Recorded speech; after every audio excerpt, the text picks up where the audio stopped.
First time he saw her, she was standing at the edge of a busy street, her hands trembling slightly as she held out a glass jar filled with colorful candies. Cars rushed past, people brushed by without a glance, and the city roared like it always did, indifferent, impatient, unforgiving. But she stood there anyway, in her simple uniform, a tired smile stitched across her face as if hope itself depended on it. Just hours earlier, she had been invisible. If you believe in kindness, second chances, and the power of small moments changing lives, take a second right now to like this video, leave a comment, share it with someone who needs hope, and subscribe to the channel. You never know whose story might inspire you next.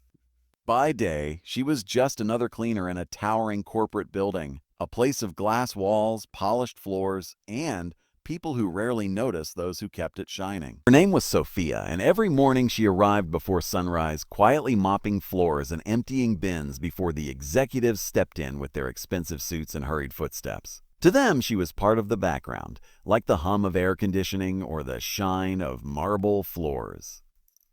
But Sophia carried a life far heavier than the mop in her hands. Her father had once owned a small shop, a warm place filled with laughter and familiar faces, but illness had taken him quickly, leaving behind debts and silence. Her mother followed not long after, leaving Sophia alone with a younger brother who depended on her for everything. At just 24, she became both sister and parent, provider and protector. The cleaning job barely paid enough to keep the lights on. Rent was always overdue, groceries were measured carefully, and every unexpected expense felt like a storm she had no shelter from. But Sophia refused to give up. Every evening after her shift, while others went home to rest, she changed into a simple dress and stood on the street selling homemade candies. Tiny pieces of sweetness wrapped in plastic, made late at night after her brother had fallen asleep. It wasn't much, but it was all she had. And that's where he saw her. Daniel Mercer, the millionaire owner of the very company Sophia worked for, wasn't supposed to notice someone like her. His world was one of boardrooms, investments, and decisions that moved millions.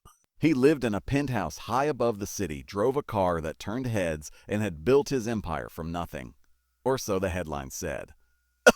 But the truth was, Daniel had not forgotten what it meant to struggle. That evening, as his driver slowed at a traffic light, Daniel's gaze drifted out the window, tired from another endless day of meetings. That's when he saw her. The same uniform he had passed countless times in his building was now standing on a street corner, holding a jar like it was something fragile and sacred.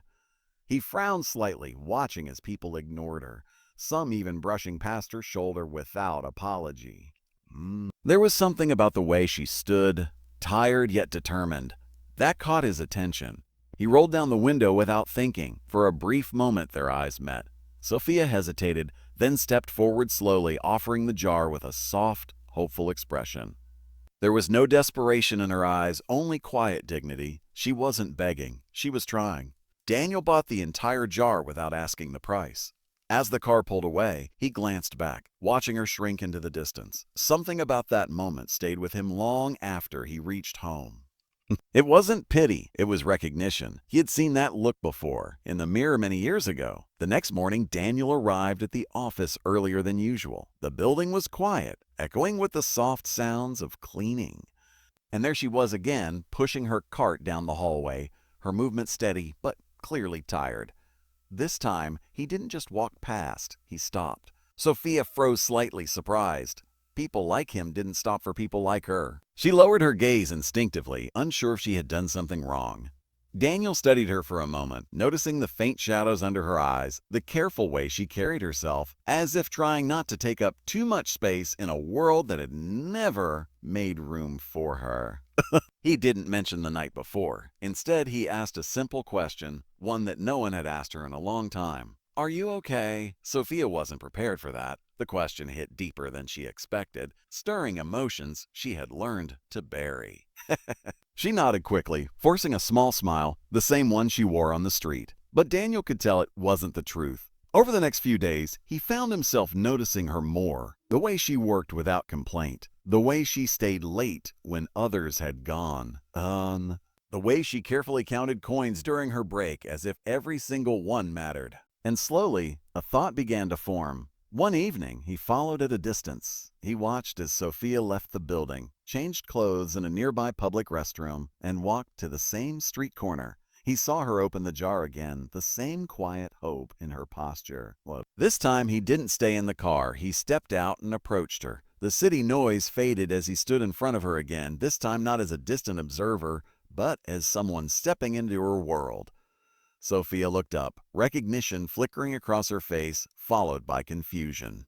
Why would someone like him be here? Daniel didn't waste time. He told her he knew who she was, that he had seen her working in his building. He told her he had been watching, not in judgment, but in admiration. And then he made an offer that felt as unreal as it was unexpected. He asked her to sit down with him, not as a cleaner, not as someone invisible, as someone who mattered. They sat at a small cafe nearby, the kind of place Sophia would never normally enter. She felt out of place, her hands nervously gripping the edge of the table. But Daniel spoke to her with a calm sincerity that slowly eased her fear. He asked about her life, and for the first time in a long time, Sophia told the truth. She spoke about her brother, about the bills, about the long nights making candy just to survive. She spoke about her dreams, not grand ones, but simple, beautiful ones. A stable home, education for her brother, a life where she didn't have to choose between rent and food. Daniel listened quietly. By the time she finished, the cafe had grown quieter, and the world outside felt distant. Then came the proposal. It wasn't what Sophia expected. Daniel didn't offer charity. He didn't hand her money or make promises that would make her dependent. Instead, he offered her an opportunity, one that would change everything. He wanted to invest in her. He saw potential in her determination and her resilience, in the way she refused to give up even when life had given her every reason to. He told her he wanted to help her turn her small candy business into something bigger, a real business, a brand. But there was one condition. She had to believe she deserved it. Sophia didn't know what to say. Hope is a dangerous thing when you've lived without it for so long. It feels fragile, like something that could break the moment you touch it. She had learned to survive without expecting miracles. And yet here was one sitting across from her. The days that followed were a whirlwind. Daniel kept his word. He connected Sophia with people who could help her refine her recipes, design packaging, and understand the basics of running a business. He ensured her brother could attend a better school. He even arranged flexible hours so she could focus on growing her new venture. But the journey wasn't easy. Sophia struggled with self-doubt. She made mistakes. There were moments when she felt overwhelmed. Moments when she wanted to give up and return to the safety of what she knew. But each time she remembered the street corner. She remembered the nights when no one stopped, and she kept going. Months passed, and slowly everything began to change. Her candies, once sold in a simple jar, were now packaged beautifully and sold in local stores. People began to notice. Orders increased. Her small idea turned into something real, something sustainable. And for the first time, Sophia allowed herself to dream bigger. But more importantly, she began to see herself differently. Not as someone struggling to survive, but as someone capable of building a future. Daniel watched from a distance, never taking credit, never trying to control her path. He had simply opened a door. Sophia had walked through it on her own. And one evening, almost a year later, Sophia returned to that same street corner. Not to sell candy, but to give it away. She stood there with a new jar, smiling as she handed out sweets to strangers, her heart full in a way she had never known before. It wasn't about the candy anymore. It was about what it represented. If this story touched your heart, if it made you believe even a little more in kindness and second chances, take a moment to like the video, share it with someone who needs to hear this, and subscribe for more stories that remind us of what truly matters. And before we reach the end, I have a special request for you. Comment the word "hope" if you believe one small act of kindness can change someone's life forever. Because sometimes all it takes is one person to stop, to see, and to care. And in a world that often rushes past those who are struggling, that kind of moment can mean everything. Sophia never forgot where she came from, and Daniel never forgot why he stopped that day. Because in the end, it wasn't just a proposal that changed a life. It was the simple act of seeing someone who had been invisible for far too long. The night Sophia stood on that same street corner, giving away candy instead of selling it, something inside her quietly shifted. For years, that corner had been a place of survival, a silent witness to her exhaustion, her fears, and her stubborn refusal to give up. But now it had become something else entirely, a reminder of how far she had come and how close she had once been to losing everything. What she didn't realize was that her journey wasn't over. In fact, it was just beginning. Success, Sophia soon learned, comes with its own weight. The small candy operation that once fit into a single jar had now grown into a modest but thriving business. Orders poured in faster than she could manage. Stores wanted exclusive deals. People began recognizing her name, her brand, her story. What had once been a quiet hustle born out of desperation had turned into something that demanded structure, leadership, and decisions she had never imagined making. And with that growth came pressure. There were nights when Sophia sat at her kitchen table long after her brother had gone to sleep, staring at spreadsheets she barely understood, invoices that seemed overwhelming, and emails that felt too important to get wrong. The same hands that once carefully wrapped candies now trembled over business contracts. Fear crept back in, but it was different this time. Before, she had feared losing everything. Now she feared not being enough to keep it. Daniel noticed the change immediately.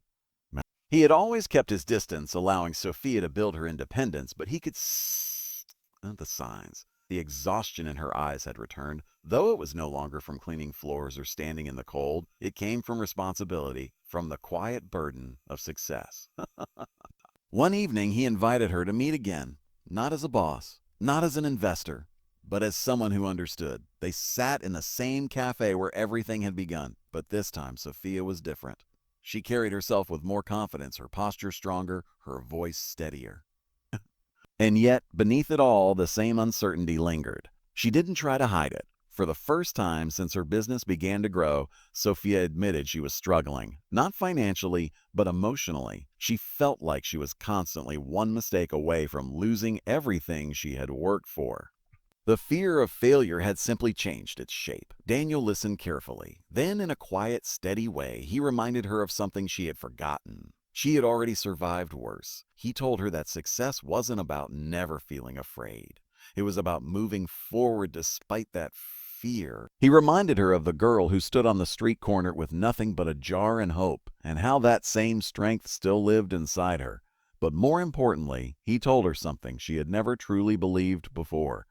She didn't have to do everything alone. That night marked another turning point. Sophia began to build not just a business, but a team. She hired people, not just for their skills, but for their stories. Single mothers, struggling students, people who, like her, had been overlooked and underestimated. She saw pieces of her own past in them, and instead of seeing weakness, she saw potential. Her company slowly became more than just a business. It became a place of second chances. And with every person she helped, Sophia healed a little more of herself. Months turned into years. Her brand grew beyond the city, reaching places she had never even visited. What started as handmade candy in a glass jar became a recognized name, known not just for its sweetness, but for the story behind it. But no matter how far she went, Sophia never let herself forget the beginning. She kept that original jar not as decoration, but as a reminder. One day, during a company event celebrating another milestone, Sophia stood on stage in front of a room filled with employees, partners, and people who believed in her vision.